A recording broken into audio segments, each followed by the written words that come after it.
Hey everyone, welcome back. Today I wanted to slide away from religion and biology and get back to my specialty, aviation. There are a lot of strange ideas out there that people have about planes, and today we're covering this insanity from Enslaved by No Media. He wants to cover three things here. He wants to talk about the APU. He wants to talk about how instead of being pressure refueled, jet aircraft are having their wings drained of water. And three, he wants to talk about how at altitude the air is less buoyant, which means that planes just float on the air. He's absolutely wrong or misinformed about all these points, and I'll be getting into that shortly. So, what makes me qualified to say that he's mistaken and completely wrong on every single point that he makes? Well, let's take a look at today's background. This is the UH-1 Yankee, and this is the AH-1 Zulu. They're the upgraded variants to the November and the Whiskey, respectively, all four of which I've worked on at some point in my life. Now, these two models use APUs, so I'm well aware of how they function and what they actually do in the aircraft. As part of my military training, I also learned about the fuel system, so I know where fuel is stored in helicopters and in fixed wing aircraft. And I also had to get a basic instruction in aerodynamics, which is really all you need to prove this guy completely wrong about everything he says. So, let's get started. Hello, Dave here from Enslaved by No Media. Hi, Dave. I'll be your aviation instructor for the day. What don't you understand about my former field? Just had a thought and I just wanted to put it out there to the masses, okay? So, we are discovering that planes may be running on compressed air, meaning that the turbines, the front of the engine, is sucking in air and all the fan blades all the fan blades in succession are compressing that air down and then converting it out the back end as really hot compressed air, because that's what happens when you compress air. It turns to heat. No. While it is true that compressing air does cause it to heat up, there is a lot more that goes into the function of a jet engine, and we'll be coming back to that. What is the atmosphere at 30,000 feet? It's higher than Mount Everest, right? It's less dense, it's less buoyant. It's the atmosphere is different up there from what we're breathing on the ground. Now, we're talking about compressed air. Now, what if in the wings, instead of fuel, it had this compressed air? Not only air that's pressurized like it is on ground, but the whole fuselage as well is filled with this pressurized air. Yes, the atmosphere is incredibly thin at 30,000 feet, and while you won't instantly die if you're suddenly exposed to it, you will pass out in just a few seconds from lack of oxygen. That's why the flight attendants, when they give you the brief when you get on the plane, tell you to put your oxygen mask on first before helping others, because you can't help somebody if you're passed out from lack of oxygen. This is all taking place while the aircraft is trying to descend to a more oxygen rich environment so that everyone can wake back up and not potentially die from lack of oxygen. This is something that is kind of dependent on the topography. They'll get down to lower altitudes as soon as possible, but it's best to have your oxygen mask on while they're doing that. I noticed the condescending tone you used when you said fuel.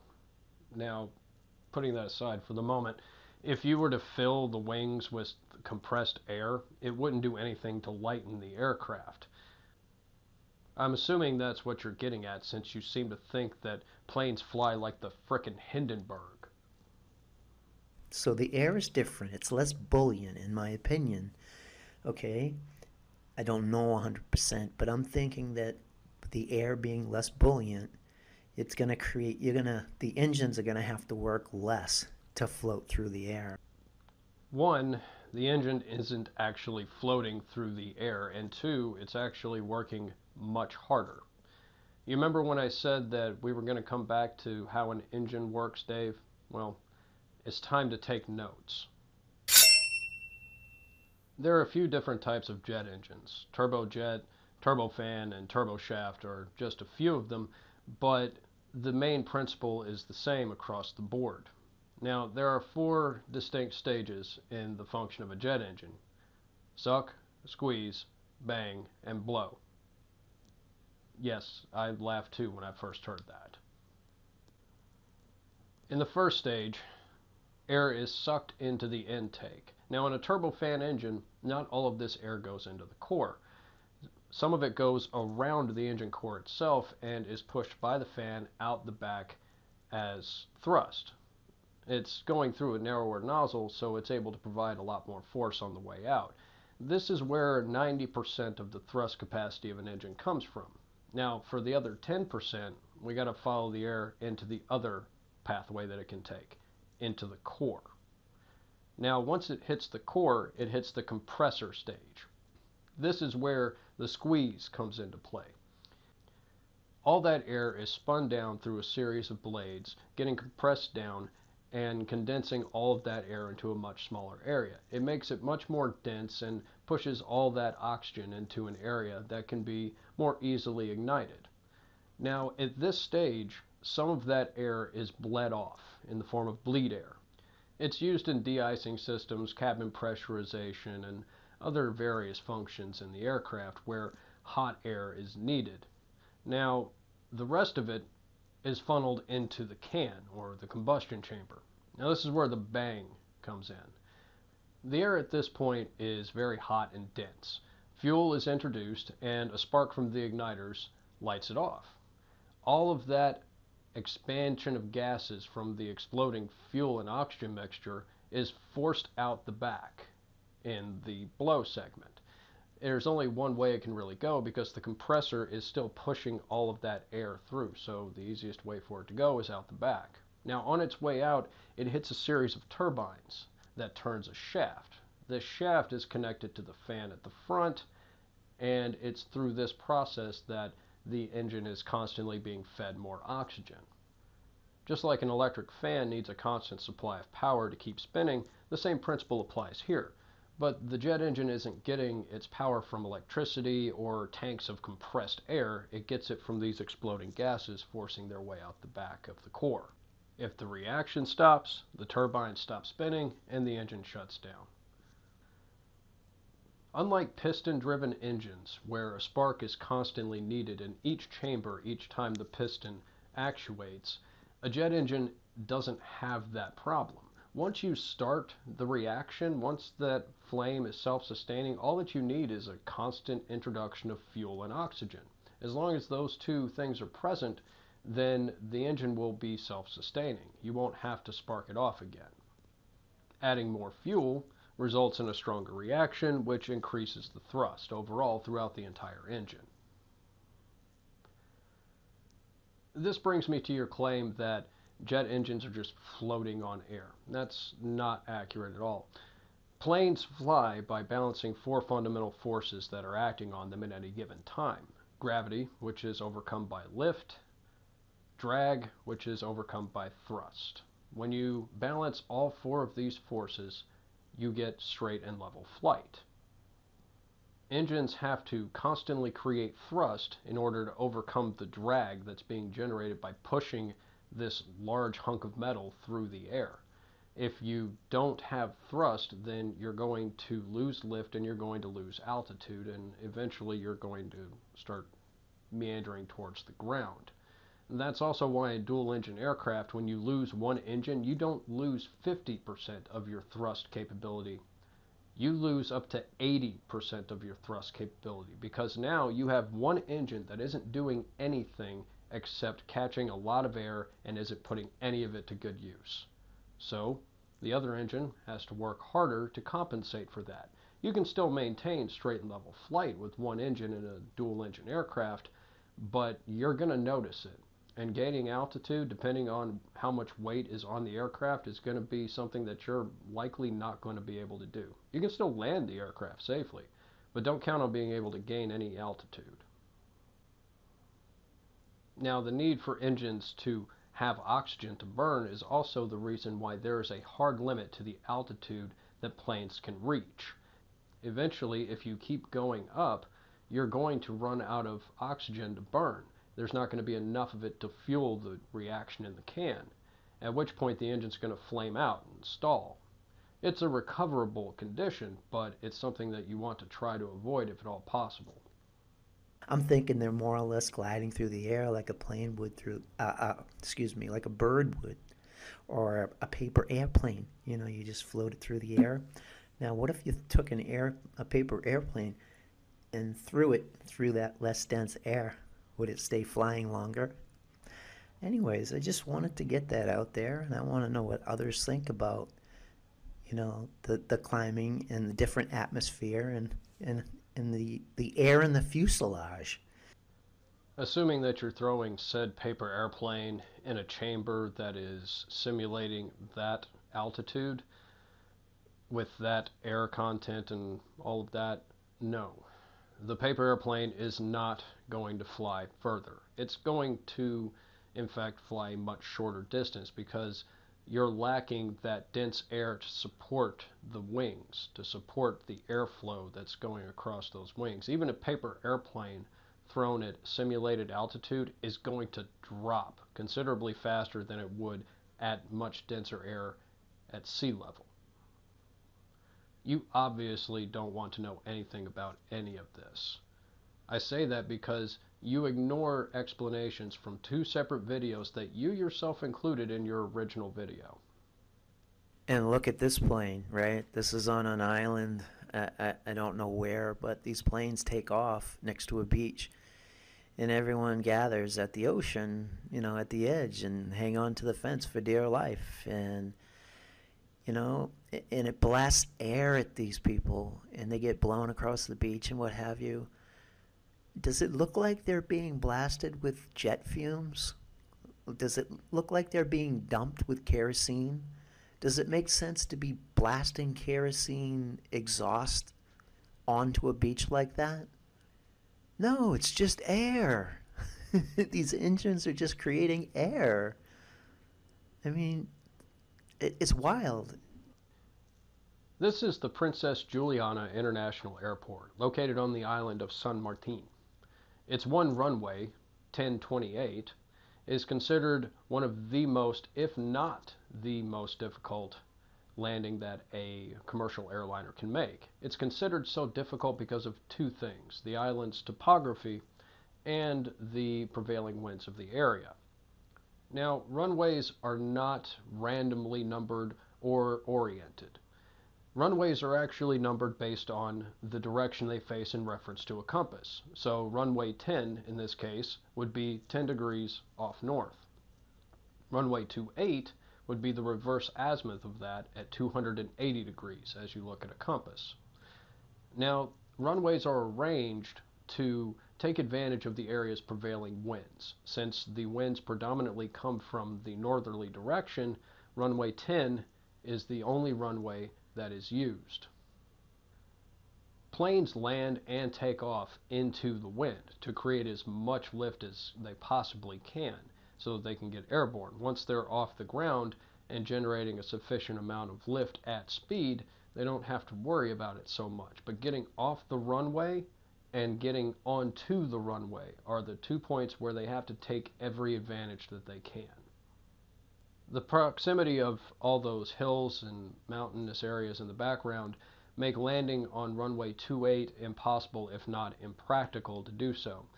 And taking off from 28 towards the beach is going with the wind, and it's not taking advantage of the lift that would be provided if they were going into it. So they don't use runway 28.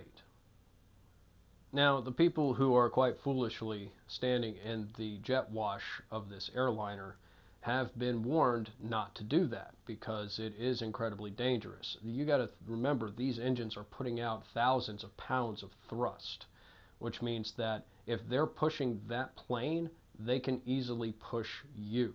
And all of that exhaust is pushing everything back, as you can see. There have been a couple of incidents where people have been severely injured and in one case killed from doing something like this, by landing wrong and breaking something or whatnot. But since the airport doesn't own this section of the beach, they can't stop the public from going there. So there's really nothing to stop these stupid thrill seekers from doing this. Now, as for the claim that you're not seeing any visible fumes, bear in mind that once the jet engines are running cleanly, most all of that jet fuel is burned off. You're not going to see a whole lot coming out in the way of exhaust. Now, once it hits the open air from the exhaust, all of those fumes are going to be dispersed into the open air. But you can still smell it. But if you can smell it, that means you're dangerously close to the jet wash, and you should probably consider moving. But anyway, planes do fly on air, and we are being hoaxed. Yes, planes do fly on air, but on the air, not using compressed air like you seem to think they do. There's no hoax here. What we have is a misunderstanding on your part of how planes actually work. Before I go here, I'd like to also expose a little more about this compressed air cover-up. I'm going to play little bits and pieces of these illusionists, these people that try and cover up this compressed air show that they're not telling us about. The video you're referencing here highlights your misunderstanding. Despite what you may think, the APU is not known as the air pressure unit or whatever you think it is. It is, throughout the aviation community, known as the auxiliary power unit. The APU is a small turboshaft engine. The difference between a turboshaft engine and the turbofan we were talking about earlier is that instead of providing raw thrust, it's producing torque, which is translated into a shaft, connected in this case to the starter generator. The APU is small enough to start off of battery. Now, I mentioned the starter generator earlier, and it does exactly what the name suggests. Using battery power, the starter gen spools up the engine, and once it's self-sustaining, it takes over as a generator so that the engine can provide electrical power to the aircraft. Again, Dave, this is a jet engine, which means it's burning fuel to make this happen, and an APU will burn through several pounds of fuel throughout the course of its runtime on the ground. Yes, planes do measure fuel in pounds and not gallons. It's one of those little nuggets of wisdom that most people outside the aviation community don't know. Fuel is measured in pounds because of weight and balance calculations that pilots have to make. Now, the APU can also provide limited hydraulic function, as it did on my two aircraft that I used to work on. It provided about 2/3 the operational pressure, and it provided that at about half the flow rate. It was enough to move the controls around, but not very quickly. If you tried to move them quickly, the controls would wind up chattering on you. Aside from those two things, the APU provides bleed air. Now, this bleed air is used to start the aircraft main engines. This air is routed from the APU to pneumatic starters on the engines. Now, this air, once it gets to the pneumatic starters, is converted into torque, and it starts the aircraft in much the same way that the starter generator did on the APU.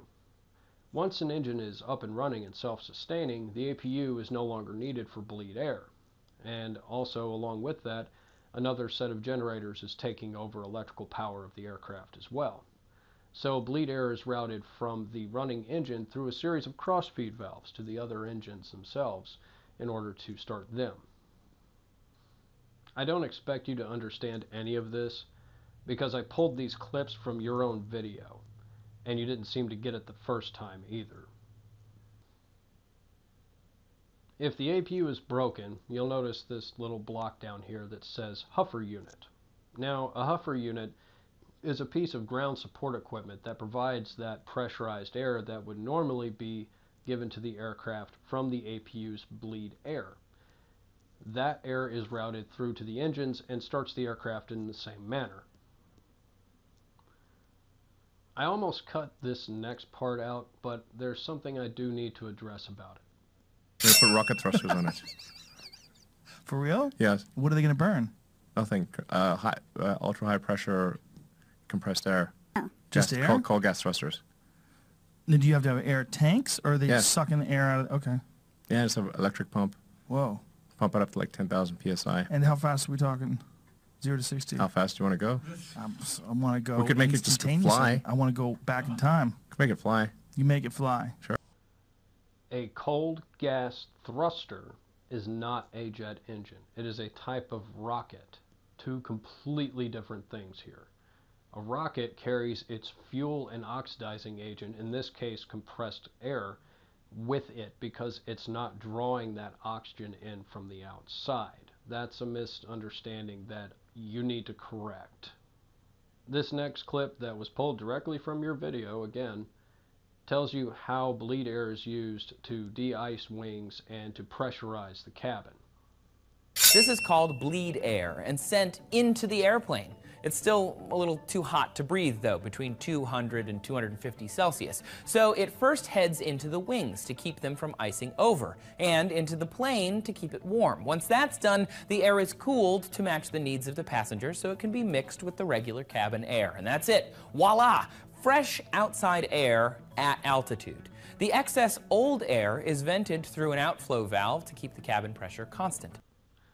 What you don't understand here is that the bleed air is not filling the wings completely. It's not filling the entire wing.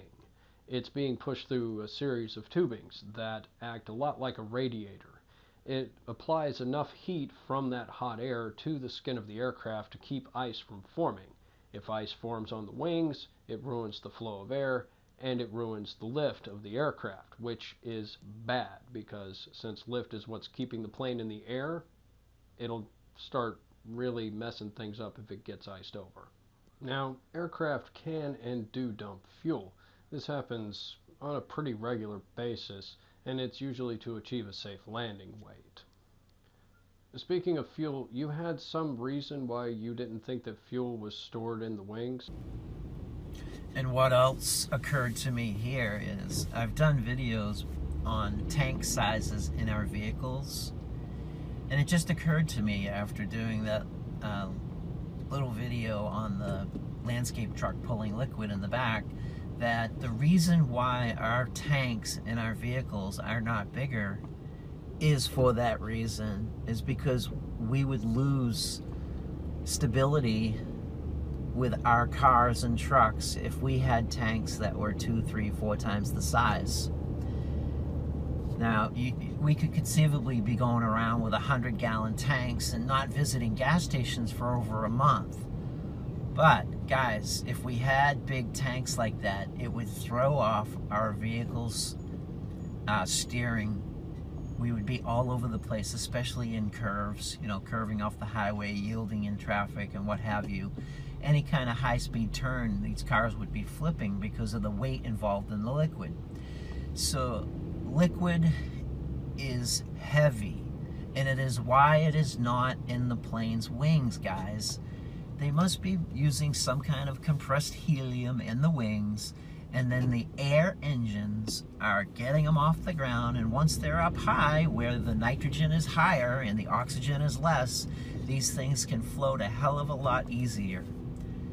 And that's when they can slow down and just float through the air.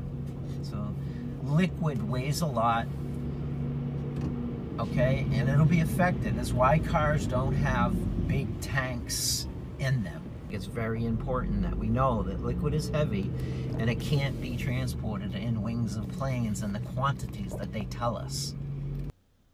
Okay, you seem to think a commercial airliner is just as fast and maneuverable as a fighter jet. That's like comparing a fully loaded semi to a street bike. It's completely asinine and completely stupid. The reason that fuel is stored in wings and not in the belly of the aircraft is because the wings are where the lift is being produced. So all that mass being in the wing, it's not putting a strain at the wing joints. It's lifting along with the rest of the airframe. If all that fuel was in the belly, the wings would buckle and likely shear off from the mass from hitting any amount of turbulence. It's in the wings because that's the safest place for it to be, and it's where it is most effective. That's the fuel hose that carts Small.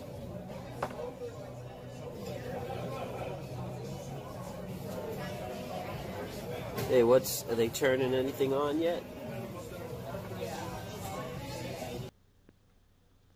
What the hell are you getting at here? Do you think that the condensation from the bleed air is used as ballast like a frickin' hot air balloon? No. What you're seeing here is a pressure refuel. The reason this hose isn't jumping around like you would think it normally would when you're running pressurized fuel through that line is because of a couple of reasons. One, it's a steel braided line coated in rubber, and it's meant to handle those high pressures because it's pushing gallons per minute into this aircraft. Another reason is that this line is already full of fuel. It's there at the nozzle waiting to get pumped into the aircraft. It's not running through an empty line displacing air out of the way to get fuel in there. And the reason that these guys are standing around apparently doing nothing is because it takes time to load 20,000 pounds of fuel onto an aircraft, even if you are fueling it at a pretty decent rate. If they were draining water out of the wing, they wouldn't be doing it here. They'd be doing it in the belly, where water flows down. Well, that's it for now, guys. As always, you can find me in these places. If you like what I do, consider becoming a patron. Every little bit helps me put out better content. Stay curious, guys.